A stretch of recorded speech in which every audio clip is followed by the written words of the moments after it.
आजच्या भागाची सुरुवात सायली आणि अर्जुनच्या काळजीतून होते. सुमनसाठी आपल्याला किती मोठी किंमत मोजावी लागत आहे याची जाणीव दोघांनाही सतावत असते. स्वतःचा जीव धोक्यात घालून तिला घरात वेडेपणाचं नाटक करावं लागत आहे आणि ज्या माणसाने तिला किडनप केलं त्याच छत्राखाली राहावं लागत आहे.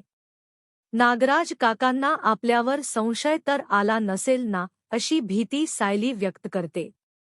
इकडे किल्लेदारांच्या घरी सुमन आपलं नाटक अधिकच तीव्र करते.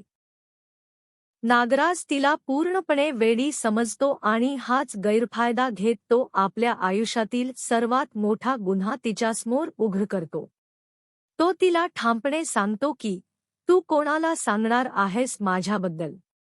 डॉक्टरांनी तुला वेडी ठरवलं आहे. तुझ्यावर कोणाचाही विश्वास बसणार नाही. तो पुढे अजून धक्कादायक खुलासा करतो, जसं तुला मी किडनप केलं तसंच महिप्तलाही मीच किडनप केलं.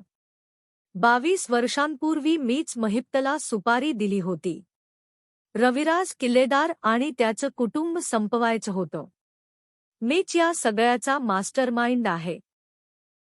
इतकी वर्ष मी रविराजच्या पैशांवर जगतोय. कितीदा त्याला मारायचा प्रयत्न केला पण तो मरतच नाही. त्याच्या संपूर्ण कुटुंबाला संपवायचं होतं तरी ते वाचले.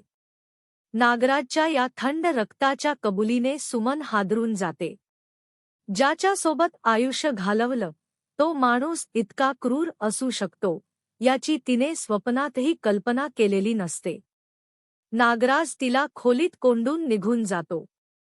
मात्र या सगळ्या वेळेत सुमनने मोठ्या धैर्याने नागराजचं बोलणं मोबाईलमध्ये रेकॉर्ड केलेलं असतं. पण नागराज आजूबाजूला असल्यामुळे ती ही माहिती सायली आणि अर्जुनपर्यंत पोहोचवू शकत नाही.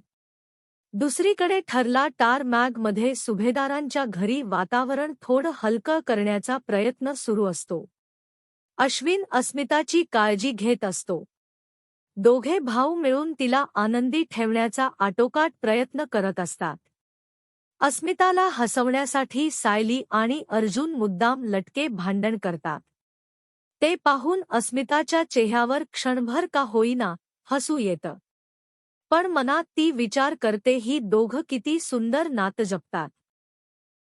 भांडतात, चिडवतात, पण एकमेकांशिवाय राहू शकत नाहीत.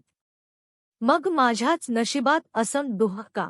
नागराज घराबाहेर जाताच सुमन संधी साधते आणि ताबडतोब सायलीला फोन करते.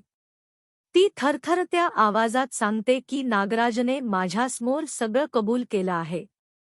मला वेडी समजून त्यांनी संपूर्ण सत्य सांगितलं.